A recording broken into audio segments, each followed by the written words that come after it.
안녕하세요, 김호준입니다. 지난주 AP통신이 발표한 미국 시민들을 상대로 한 여론조사 결과에 따르면 트럼프 대통령 발언은 북핵 상황을 더 악화시켰다는 의견이 65%였습니다. 상황이 더 나아졌다고 하는 응답은 겨우 8%. 트럼프 발언은 자국민들에게도 불안과 불신의 대상이 되고 있는 거죠. 전통적으로 적국을 상대하는 자국 대통령을 지지해주는 미국인들이 트럼프의 대북 발언에 겨우 8%가 수긍한다는 건 세계 어느 나라에서도 트럼프 발언이 비토된다는 거죠. 우리나라만 빼고. 심심하면 전쟁이라는 단어를 뱉어내는 트럼프 발언은 핵전쟁이 나면 죽어나갈 당사자인 우리 입장에서 보면 생명을 위협하는 협박입니다. 그럼 우리 언론들은 그런 말을 뱉을 때마다 그 발언을 지적하고 비판하고 반격해야죠. 그래서 우리나라에서 트럼프 발언은 8%대가 아니라 0.8% 대우를 받아야 하는 거죠. 그런데 미국인들조차 도움 안 된다고 하는 그 막말들을 무슨 대단한 정책이 되는 것처럼 중계하고 그 의미를 분석하고 핵폭탄이 터지면 몇 분 이내에 어떻게 하면 피해를 줄일 수 있다느냐 하는 바보 같은 이야기 하는 거. 그거 좀 그만합시다. 이제 그런 발언은 그에 걸맞는 취급을 좀 합시다, 우리는. 그리고 다스는 누구 겁니까? 김원준 생각이었습니다.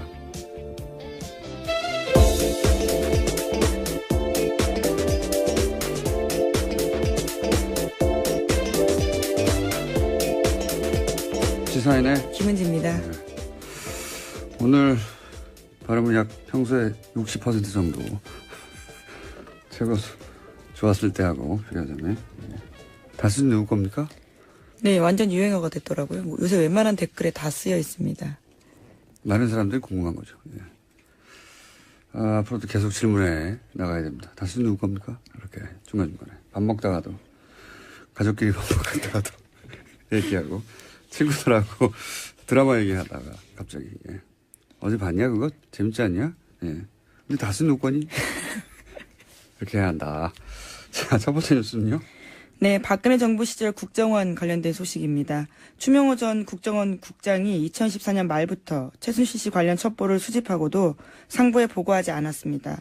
또 지난해 7월에는 우병우 전 수석 감찰을 진행한 이석수 전 특별감찰관 동향을 파악해서 우 전 수석에게 직보했다고 합니다. 추명호 전 국정원 2차장이죠. 예. 이 차장은 오래전부터 최순실 라인이라고 그런 의혹을 언론으로부터 받았죠. 예. 네, 그런 사실들이요. 어제 국가정보원 개혁발전위원회가 공식적으로 조사해서 발표한 결과이기 때문에 더 의미가 있습니다. 그리고 이제 그것뿐만 아니라 이 차장의 추천한 당사자가 우병우 전 민정수석이란 말이죠. 네, 어제 국정원 개혁이 발표입니다. 그러니까 또 뭐하고 연결되냐면 그러면 최순실 씨를 모른다고 했는데 계속해서 우병우 전 민정수석은 모를 수 있겠는가 하는 얘기를 이제 다시 할 수밖에 없는 거죠.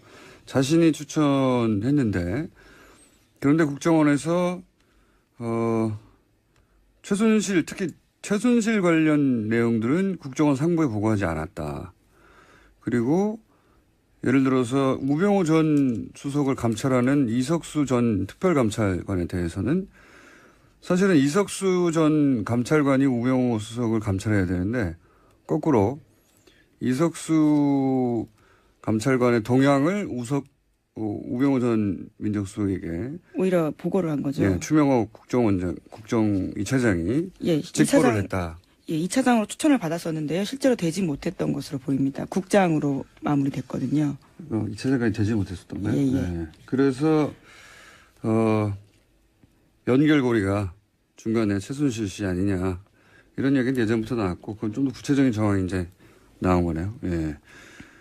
추 국장은 최순실 씨와 관련된 정보 보고를 많이 받았는데 그걸 다 무시했다는 거잖아요. 네, 170건이나 된다고 합니다. 심지어 지속적으로 관련된 정보 보고한 직원들을 오히려 불이익 줬다라고 합니다. 지방으로 전출시키는 방식으로요. 그러니까 최순실 씨를 보호하는 게 확실한데 170여 건의 국정원 내부에서 최순실 씨 관련한 첩보 K스포츠재단의 미르재단과 관련된 정보들이 계속 올라오면 그걸 보고를 안 했다는 거잖아요, 위로. 예.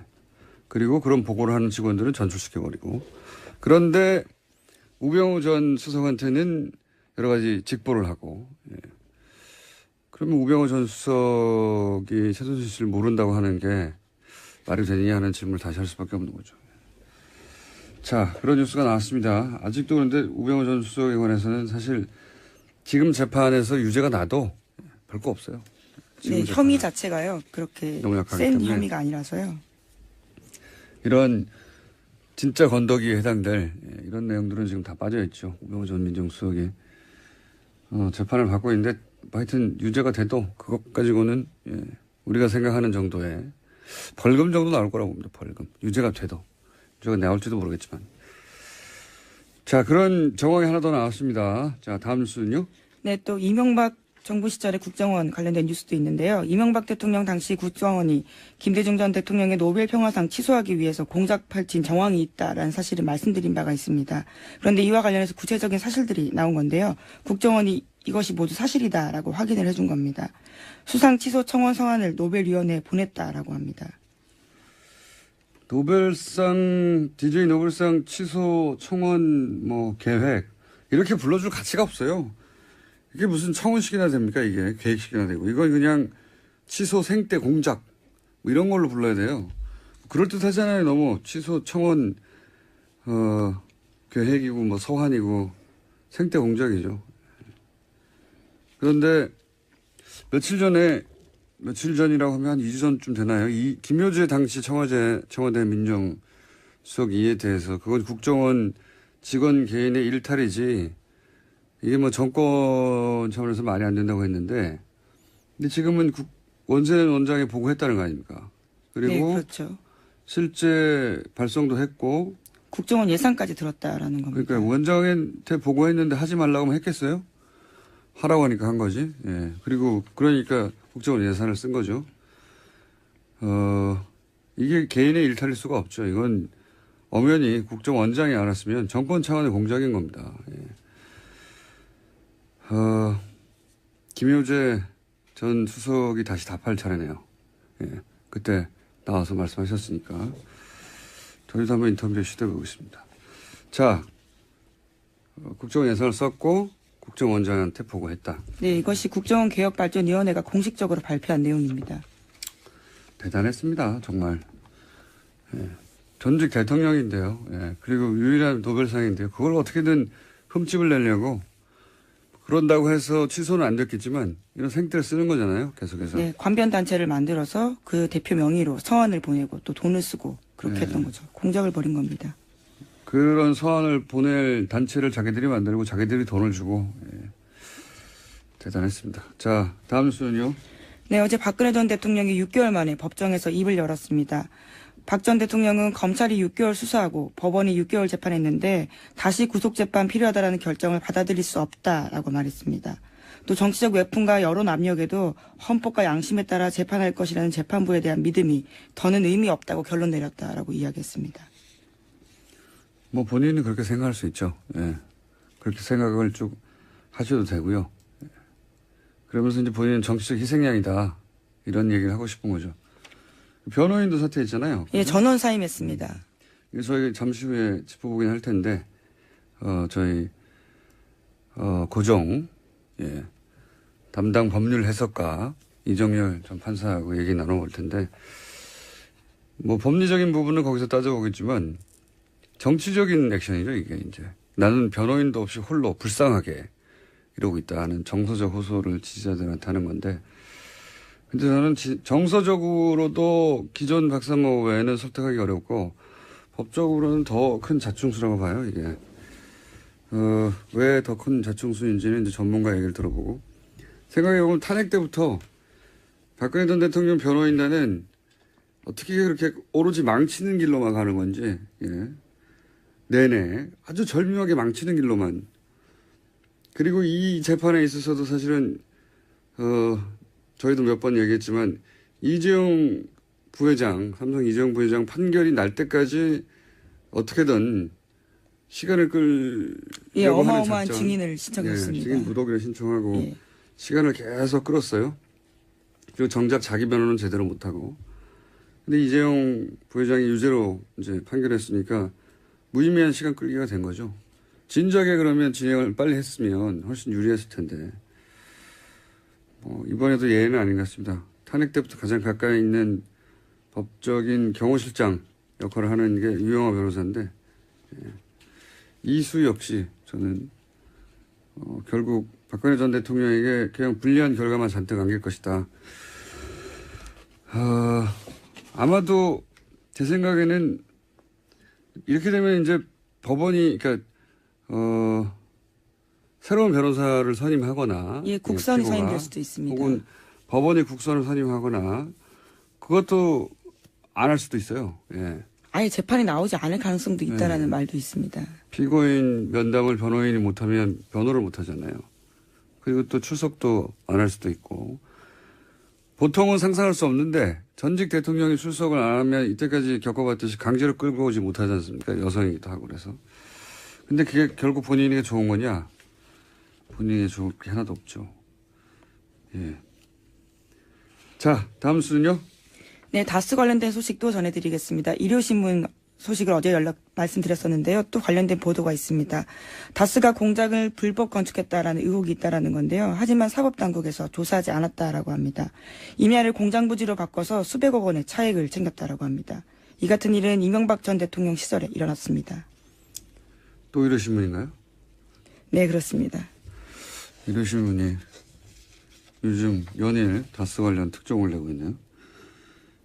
근데 이제 이명박 전 대통령 실소유 의혹이 있는 땅들, 그러니까 처남 이재용 씨, 이제 사망하신 이재용 씨 명의로 되어 있는데, 네, 김재정 씨. 김재정 예, 씨, 이재정은 의원입니다. 국회의원이군요. 예, 예. 경기도 교육청 교육감이기도 하고요. 그렇군요. 예, 제 변호사이기도 했습니다. 자, 이명박 전 대통령 실소유주 의혹이 있는 김재정 씨 소유, 지금은 이제 미망인 소유인 걸로 알고 있는데, 땅들은 특징이 있어요. 대부분 쓸모없는 땅, 쓸모없는 땅. 그러니까 당장 땅값이 엄청 싸고, 예를 들어서 거기 고속도로가 아예 난다든가, 아니면은 지목이 변경된다든가, 개발이 되지 않는 한 대단히 낮은 지가에 흔히 쓸모없는 땅이라고 하는 땅들이 많아요. 근데 그런 땅들이 나중에 이명박 전 대통령이 이제 서울시장이 됐을 때에, 뉴타운을 했었죠. 뉴타운으로 지정되는 땅들 중에, 이명박 전 대통령 일가가 소유한 땅들이 있어서 지가가 폭등했다든가 그런 일이 있었고요. 이거는 근데 이제 다스가, 다스 누구 겁니까? 그 다스요. 예. 그 다스가, 소유한 땅도 역시 이명박 전 대통령 임기 중에, 이런 일이 있었다는 거 아니겠습니까? 예, 명도가 변경이 되고, 그래서 시세 차익을 누렸다라는 겁니다. 몇백억 정도에. 예.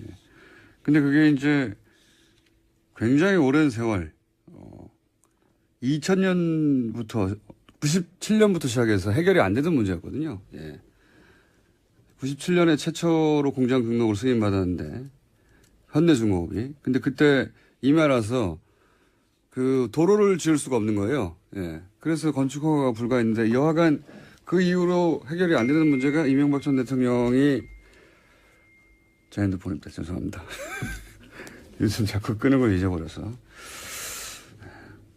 잘못했어요. 네. 무슨 얘기하다 말았죠? 네, 예. 이명박 대통령 시절에 굉장히 다양한 혜택들을 받은 의혹이 있다라는 네, 거죠. 그래서 이 땅도 역시 몇백억의 차익을 남겼다. 그런 뉴스입니다. 예. 근데 이게 이제 이것만 있는 게 아니라 다른 땅들도 있어요. 일요신문 기강 이렇게 나선 김에 다른 것들도 좀 조사해 보시고. 주요 이제 일간지들이 할 법한 기사를 일요신문이 가끔 대특종을 터뜨리기도 하죠. 예.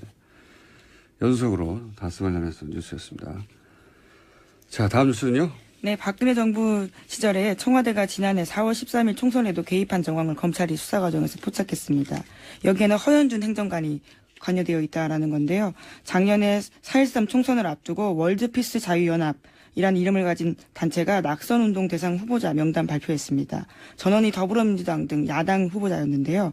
이와 관련해서 청와대가 관리했다라는 겁니다. 그러니까 총선에 또다시 보수단체를 이용해서 선거운동을 했다는 거 아니겠습니까? 예. 그리고 거기 관련자가 허현준 전 행정관이고 화이트리스트에 계속 등장했던 이름이죠. 본인의 관련성을 부인했었었는데 이런 뉴스가 나오면 제가 몇 달 전부터 계속 주장해왔던 4.13 총선에서도 개입했다는 정황이 나온 거잖아요. 청와대가. 예, 이번에는 국정원이 아니에요.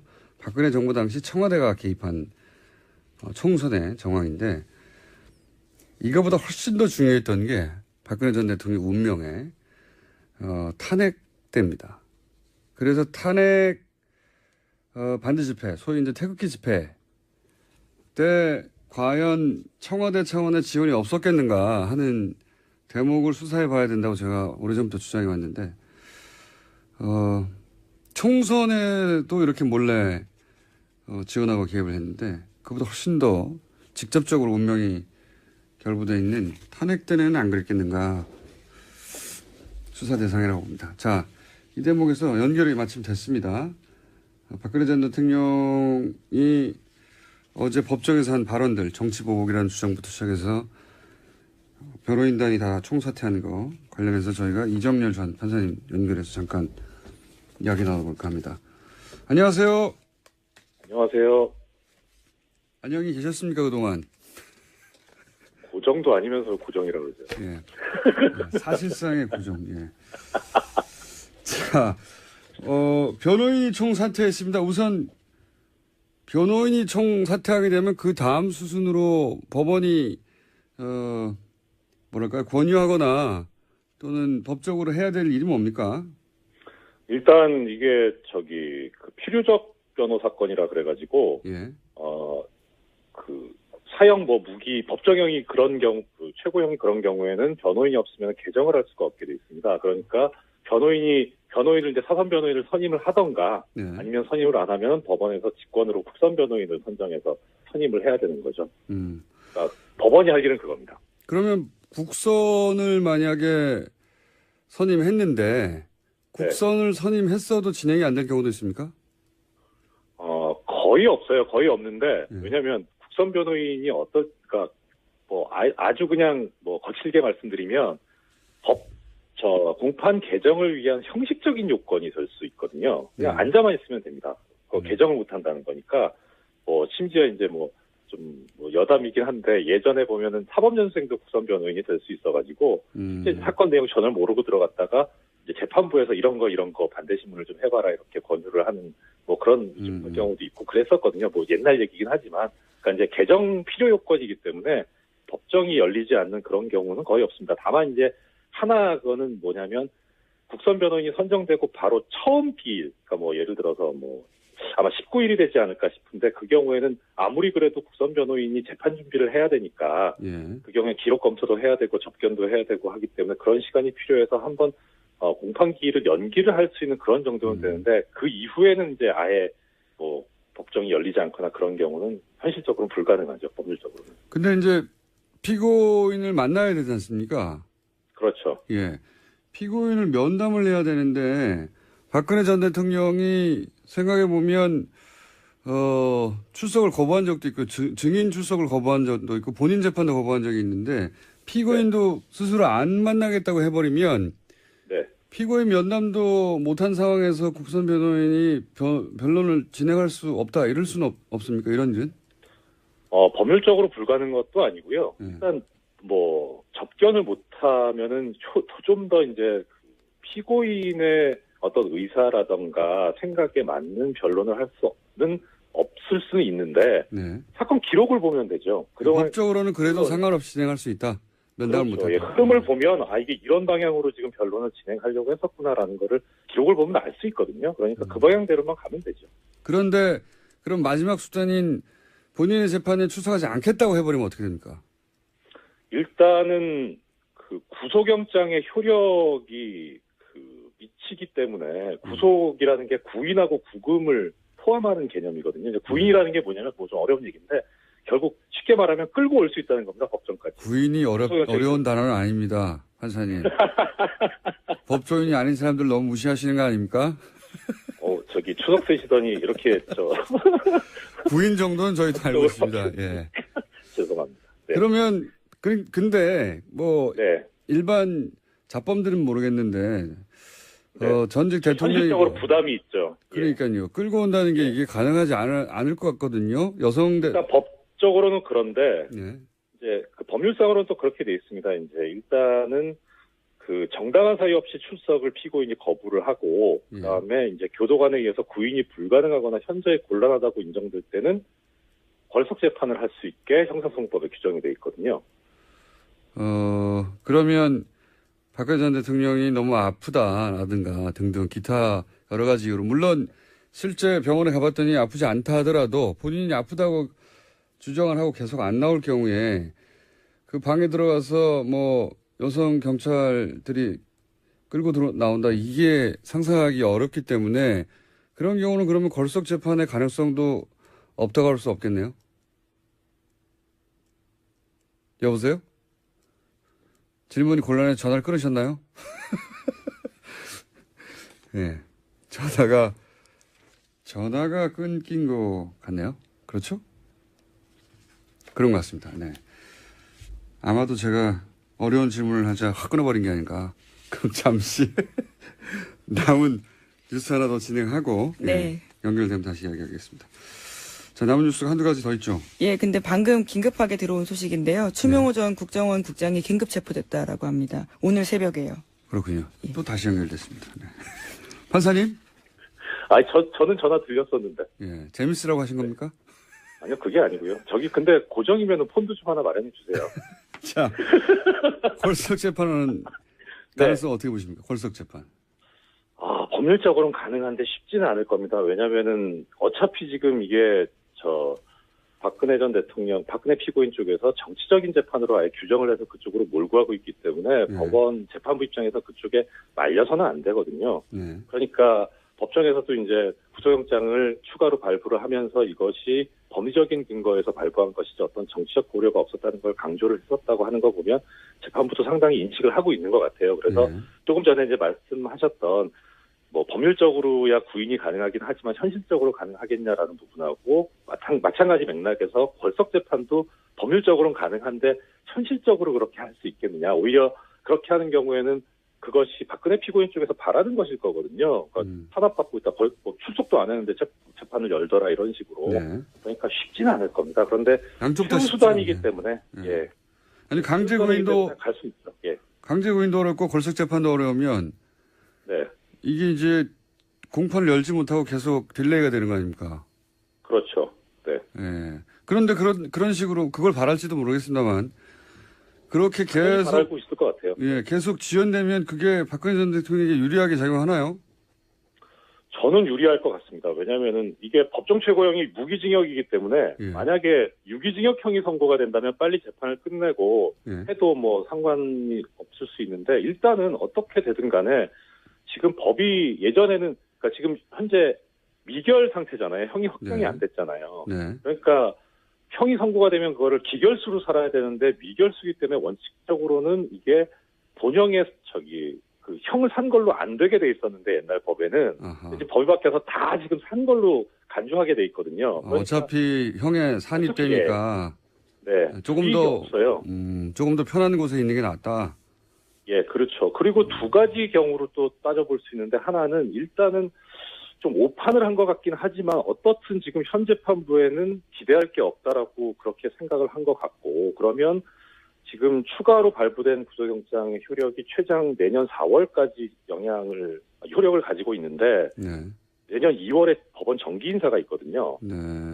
그때 법원이 지금 현재 재판부가 바뀌기를 바라는 것일 수도 있고 또 하나는 그렇게 또 6개월을 흘렀을 때 또 이제 구속영장 효력이 또 소멸하게 되니까 그러니까 또 뭐 어차피 만약에 무기징역을 선고받을 거라면 뭐 지금 6개월이든 1년이든 이게 문제는 아니지 않습니까?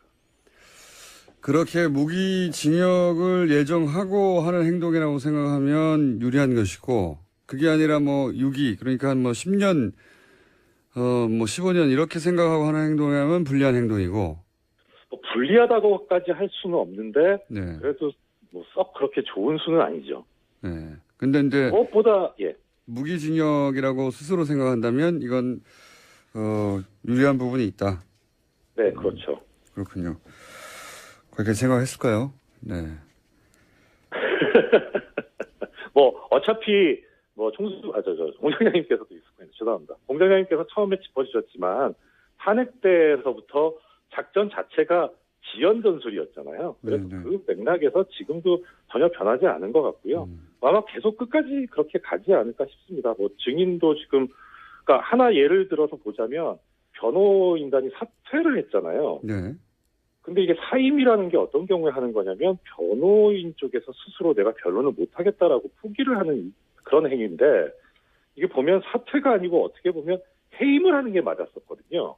그렇죠. 변호사가 필요 없다는 거잖아요. 그런데 사임을 한 거를 보면 이거는 어떤 법률적인 그런 의미의 행동이 아니라 정치적인 행동이기 때문에 어떻게든 시간을 끌어보겠다는 그런 거죠. 그렇게 해서 저 국선 변호인 선임하는 것 절차까지 가도록 하고 그렇게 해서 시간을 끌겠다라는 그런 걸로밖에 보이지 않습니다. 알겠습니다. 오늘 여기까지 듣겠습니다. 감사합니다. 네, 고맙습니다. 네, 이정률 전 부장판사였습니다. 시간상 마무리를 해야 되는데, 예. 이 뉴스까지만 하고 가죠. 네, 어떤 뉴스를 할까요? 오스트리아에서 예. 15일 현지 시각으로 열린 오스트리아 총선에서 중도우파 국민당이 제1당 차지했습니다. 그래서 총선을 이끈 31살의 제바스티안 쿠르츠 국민당 대표가 세계 최연소 지도자에 오르게 됐습니다. 31살. 대단한, 31살이요. 만으로 31살인 건데, 오스트리아는 좀 이상한 정치적 결과가 나올 때가 많아요. 이게 유럽에서도 가장 극우 그 지도자가 먼저 등장한 것이었거든요. 물론 나중에 또 인기를 잃기를 했지만, 그리고 극우 정당의 지지율이 서구 유럽 국가 중에서 가장 높아요. 25%, 6%. 예. 이게 개인적인 관심사입니다. 오스트리아는 왜 이럴까? 근데 이번 선거에서도 극우 정당인 자유당이 26% 득표했습니다. 합습으로 그 안 가요. 예전에 굉장히 잘 나간 유럽을 호령하던 곳이잖아요. 그런데 지금 유럽 소국이 됐거든요. 그래서 거기서 오는 박탈감 때문에 제국의 영광을 다시 한번 이런 생각이 있는 걸까요? 오스트리아의 정통한 누군가한테는 좀 들어보고 싶은데, 여하간 이 오스트리아에서는 희한하게도 극우 정당하고 또 우파 정당 합치면 50%가 넘는 지지율을 보여주는 유럽 서유럽 국가에서는 대단히 특이한 정치적 형상을 보이는 데다가 게다가 31살이 됐다. 네, 뭐 20대 때는 이미 장관을 했었고요. 여러 가지 삶의 경력들을 또 증명해주는 바가 있습니다. 정치에는 신동이 없는 법이거든요. 희한합니다. 자, 이렇게 한번 짚어놓고 저희가 오스트리아 전문가를 한번 모시고 왜 그런가 한번 따져보기로 하겠습니다. 여기까지 하겠습니다. 시사인의 김은지였습니다. 감사합니다. 무슨 누구 겁니까? 네, 완전 유행어가 됐더라고요. 뭐 요새 웬만한 댓글에 다 쓰여 있습니다. 많은 사람들이 궁금한 거죠. 예. 앞으로도 계속 질문해 나가야 됩니다. 당신 누구 겁니까? 이렇게 중간중간에 밥 먹다가도 가족끼리 밥 먹다가도 얘기하고 친구들하고 드라마 얘기하다가 갑자기 어제 봤냐 그거? 재밌지 않냐? 예. 근데 다스 누구 거니? 이렇게 해야 한다. 자, 첫 번째 뉴스는요. 네, 박근혜 정부 시절 국정원 관련된 소식입니다. 추명호 전 국정원 국장이 2014년 말부터 최순실 씨 관련 첩보를 수집하고도 상부에 보고하지 않았습니다. 또 지난해 7월에는 우병우 전 수석 감찰을 진행한 이석수 전 특별감찰관 동향을 파악해서 우 전 수석에게 직보했다고 합니다. 추명호 전 국정원 2차장이죠. 예. 2차장은 오래전부터 최순실 라인이라고, 예. 그런 의혹을 언론으로부터 받았죠. 예. 네, 그런 사실들이요. 어제 국가정보원 개혁발전위원회가 공식적으로 조사해서 발표한 결과이기 때문에 더 의미가 있습니다. 그리고 이제 그것뿐만 아니라 2차장의 추천한 당사자가 우병우 전 민정수석이란 말이죠. 네, 어제 국정원 개혁위 발표입니다.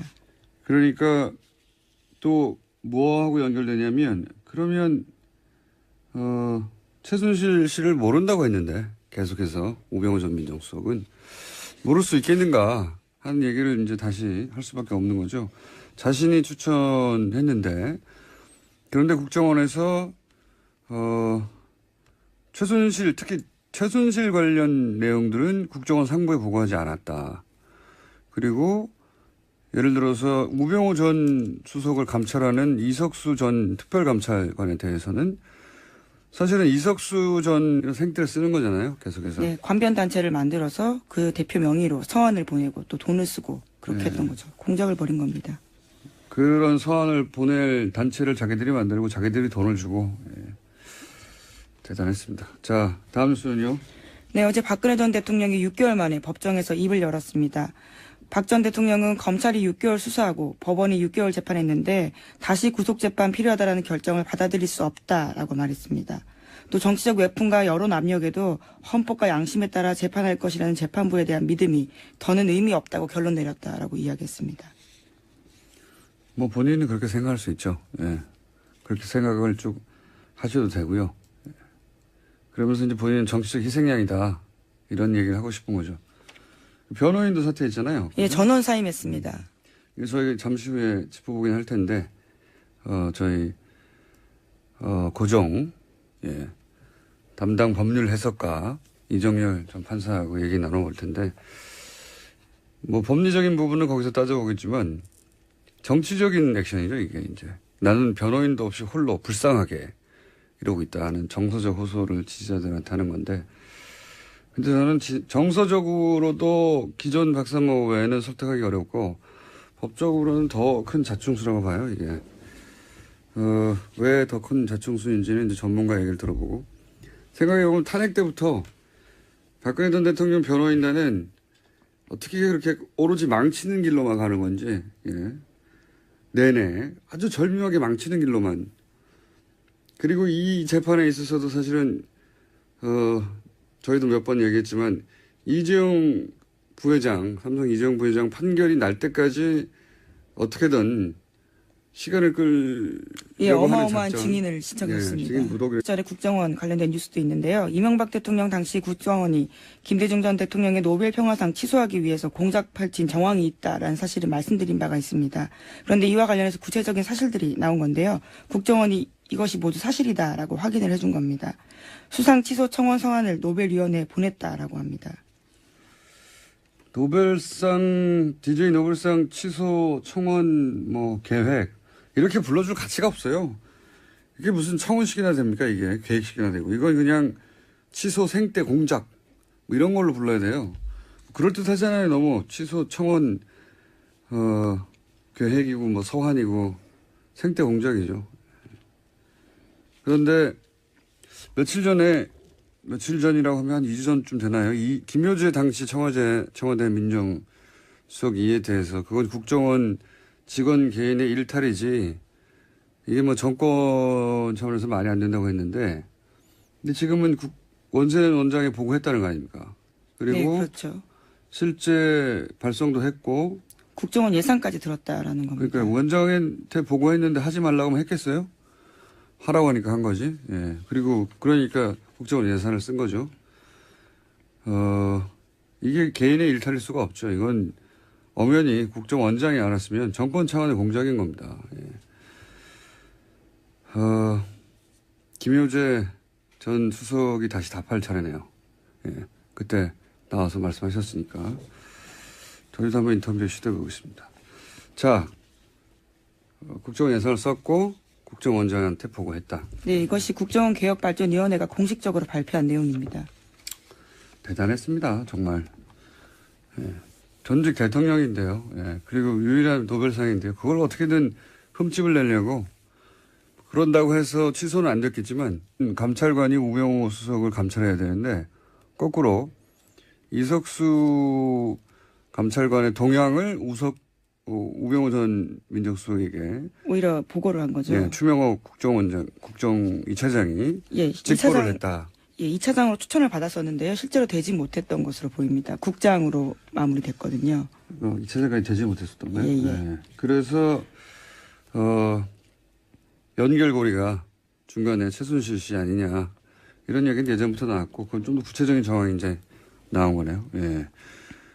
추 국장은 최순실 씨와 관련된 정보 보고를 많이 받았는데 그걸 다 무시했다는 거잖아요. 네, 예. 170건이나 된다고 합니다. 심지어 지속적으로 관련된 정보 보고한 직원들을 오히려 불이익 줬다라고 합니다. 지방으로 전출시키는 방식으로요. 그러니까 최순실 씨를 보호한 게 확실한데 170여 건의 국정원 내부에서 최순실 씨에 관련한 첩보, 뭐 K스포츠재단의 미르재단과 관련된 정보들이 계속 올라오면 그걸 보고를 안 했다는 거잖아요. 위로. 예. 그리고 그런 보고를 하는 직원들은 전출시켜버리고. 그런데 우병우 전 수석한테는 여러 가지 직보를 하고. 예. 그러면 우병우 전 수석이 최순실 씨를 모른다고 하는 게 말이 되느냐 하는 질문을 다시 할 수밖에 없는 거죠. 자, 그런 뉴스가 나왔습니다. 아직도 그런데 우병우 전 수석에 관해서는 사실 지금 재판에서 유죄가 나도 별거 없어요. 네, 혐의 자체가요. 그렇게 농약하기 센 때문에. 혐의가 아니라서요. 이런 진짜 건더기에 해당될 이런 내용들은 지금 다 빠져있죠. 우병우 전 민정수석이 재판을 받고 있는데 하여튼 유죄가 돼도 그것 가지고는 우리가 생각하는 정도의 벌금 정도 나올 거라고 봅니다. 벌금. 유죄가 돼도. 유죄가 나올지도 모르겠지만. 자, 그런 정황이 하나 더 나왔습니다. 자, 다음 뉴스는요. 네, 또 이명박 정부 안녕하세요. 김호준입니다. 지난주 AP통신이 발표한 미국 시민들을 상대로 한 여론조사 결과에 따르면 트럼프 대통령 발언은 북핵 상황을 더 악화시켰다는 의견이 65%였습니다. 상황이 더 나아졌다고 하는 응답은 겨우 8%. 트럼프 발언은 자국민들에게도 불안과 불신의 대상이 되고 있는 거죠. 전통적으로 적국을 상대하는 자국 대통령을 지지해주는 미국인들이 트럼프의 대북 발언에 겨우 8%가 수긍한다는 건 세계 어느 나라에서도 트럼프 발언이 비토된다는 거죠. 우리나라만 빼고. 심심하면 전쟁이라는 단어를 뱉어내는 트럼프 발언은 핵전쟁이 나면 죽어나갈 당사자인 우리 입장에서 보면 생명을 위협하는 협박입니다. 그럼 우리 언론들은 그런 말을 뱉을 때마다 그 발언을 지적하고 비판하고 반격해야죠. 그래서 우리나라에서 트럼프 발언은 8%대가 아니라 0.8% 대우를 받아야 하는 거죠. 그런데 미국인들조차 도움 안 된다고 하는 그 막말들을 무슨 대단한 정책이 되는 것처럼 중계하고 그 의미를 분석하고 핵폭탄이 터지면 몇 분 이내에 어떻게 하면 피해를 줄일 수 있다느냐 하는 바보 같은 이야기 하는 거. 그거 좀 그만합시다. 이제 그런 발언은 그에 걸맞는 취급을 좀 합시다, 우리는. 그리고 다스는 누구 겁니까? 기본 생각이었습니다.